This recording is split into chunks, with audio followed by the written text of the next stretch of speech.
2 বছর আগের রিয়াদ আর এখনকার রিয়াদকে মিলানো যাবে না। সবচেয়ে চুপচাপ থেকে কিভাবে কামব্যাক করতে হয় সেটা প্রমাণ করে দেখিয়ে দিয়েছে। আসলে অন ফিল্ডের অ্যানালাইসিসগুলো আমরা খুব অ্যাপ্রিশিয়েট করি। মানে আমি পার্সোনালি খুব অ্যাপ্রিশিয়েট করি।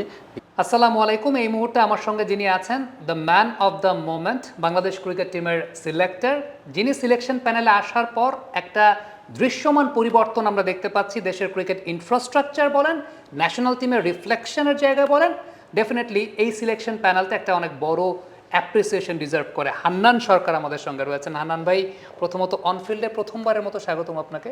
ধন্যবাদ। গরিবের ঘরে স্বাগতম, গরিবের বাড়িতে স্বাগতম। হান্নান ভাই, স্পেসিফিক কয়েকটা পয়েন্টে কথা বলতে চাই। The first part is Mahmudullah রিয়াদকে নিয়ে একটু কথা বলতে চাই। আমরা মাহমুদুল্লাহ রিয়াদ ভাইকে দেখতে পাচ্ছি এই টুর্নামেন্টে রেগুলার বেসিসে বোলিং করছেন, এবং ম্যাচ অ্যানালাইসিসও আমরা বলছিলাম যে কিংসটাউনে মাহমুদুল্লাহ রিয়াদের বোলিংটা কার্যকরী হতে পারে। আমরা সাহসটা এই কারণে পেয়েছি, আগের ম্যাচগুলোতে তাকে আমরা বোলিং করতে দেখেছি। সো এটা কি আগের থেকে আপনাদের কোনো প্ল্যান ছিল যে মাহমুদুল্লাহ রিয়াদকে দিয়ে আপনারা বোলিং করাবেন? কারণ couple of years he was out of sight. প্রথমে আসলে অনফিল্ডে ফার্স্ট শো করছি, মানে কথা বলছি, সো সেই জন্য থ্যাঙ্কস। আসলে অনফিল্ডের অ্যানালাইসিসগুলো আমরা খুব অ্যাপ্রিশিয়েট করি। মানে আমি পার্সোনালি খুব অ্যাপ্রিশিয়েট করি, বিকজ এটার মাধ্যমে কিন্তু আমিও অনেক কিছু ক্লোজলি অবজার্ভ করার সুযোগ পাই। So thanks for that. আর মাহমুদুল্লাহ রিয়াদের যে বিষয়টা, আসলে রিয়াদকে নিয়ে কিন্তু আমাদের প্ল্যান ছিল তাকে আমরা বোলিং করাতে হবে ওয়ার্ল্ড কাপে, বিকজ আমরা যখন টিমটা কম্বিনেশন দাঁড় করিয়েছি, আমরা হয়তো শেখ মাহদিকে সব ম্যাচ খেলাবো না, সেটা কিন্তু আমাদের একটা ইনিশিয়াল প্ল্যান ছিল। সেই ক্ষেত্রে আমাদের অফ স্পিন অপশনটা কী হতে পারে, সেটা আমরা দেখেছি মাহমুদুল্লাহ রিয়াদকে একটা অপশন হিসেবে দেখা যায়।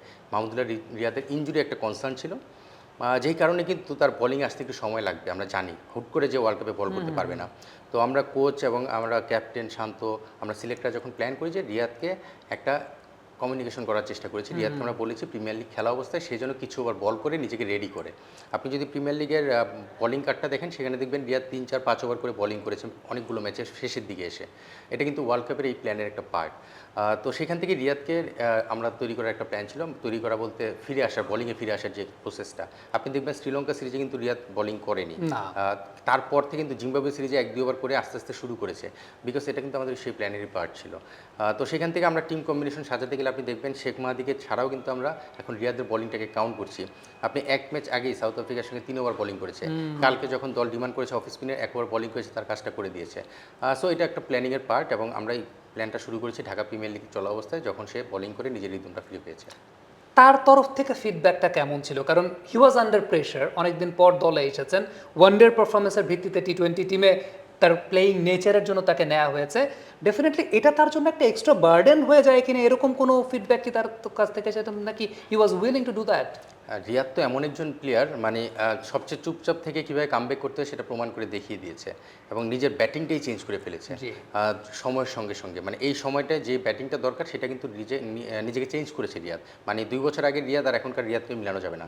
তার সঙ্গে তার বোলিংটা একটা কনসার্ন ছিল, সে নিজে কিন্তু সবসময় বোলিং করতে চায়, কিন্তু তার বডি সেটা সাপোর্ট করছিল না, বিকজ ইনজুরি একটা কনসার্ন ছিল।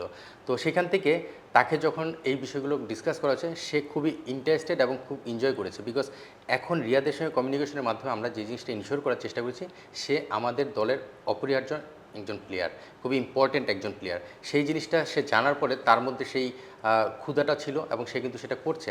একটা প্লেয়ারের সঙ্গে আমি সবসময় ফিল করি, অ্যাজ এ সিলেক্টর হিসেবে আমি 8 বছর কাজ করেছি এই গ্রুপে। আমি যাদের সঙ্গে কাজ করেছি, আমি 2টা আন্ডার-19 ওয়ার্ল্ড কাপ করেছি টিমের সঙ্গে থেকে। সেই টিমের প্লেয়ারদের সঙ্গে আমার সেই পার্সোনাল ডেভেলপমেন্টটা হয়েছে কিন্তু কমিউনিকেশনের মাধ্যমে। আমি 1-to-1 কথা বলি, এবং তাদের সঙ্গে শুধু খেলা নিয়ে না, খেলার বাইরে অফ দ্য ফিল্ডেরও অনেক অ্যাক্টিভিটিস রয়েছে, যেগুলো নিয়ে কথা বলে তাদের সেই বিশ্বাসটা অর্জন করার চেষ্টা করি।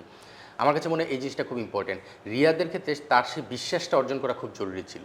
এটা টিম ম্যানেজমেন্টের কাছ থেকে হয়তো একটু দূরত্ব হয়ে গিয়েছিল, একটা সময় কমিউনিকেশনটা গ্যাপ তৈরি হয়েছিল। আমরা আসার পরে রিয়াদের সঙ্গে সেই কমিউনিকেশনটা ডেভেলপ করার চেষ্টা করেছি, এবং সেই জিনিসটার ফল কিন্তু আপনি দেখবেন রিয়াদ কিন্তু মাঠে তার মুভমেন্টগুলো, তার অ্যাক্টিভিটিসগুলো যদি আপনি দেখেন, তার ইনভলভমেন্টটা যদি দেখেন, সে কিন্তু সেটা দেখাচ্ছে, বিকজ তার কমিউনিকেশন ডেভেলপমেন্টের কারণে। সো আমার মনে হয় যে কোনো প্লেয়ার, সেটা ইয়াং প্লেয়ার হতে পারে, সিনিয়র প্লেয়ার হতে পারে, টিম যখন খেলবে তখন প্রতিটা প্লেয়ারের জানা উচিত, বোঝা উচিত কেন সে আছে এবং কি প্রয়োজন। এবং তার সঙ্গে যদি সিনিয়র প্লেয়ার হয়, তার দায়িত্বটা যদি তাকে দেওয়া হয় যে মাঠ চালাবে শান্ত, কিন্তু সাকিব রিয়াদ থাকলে সেই মাঠ চালানো শান্তকে আমরা দেখতে চাই না, আমরা চাই সাকিব রিয়াদ মাঠ চালাবে।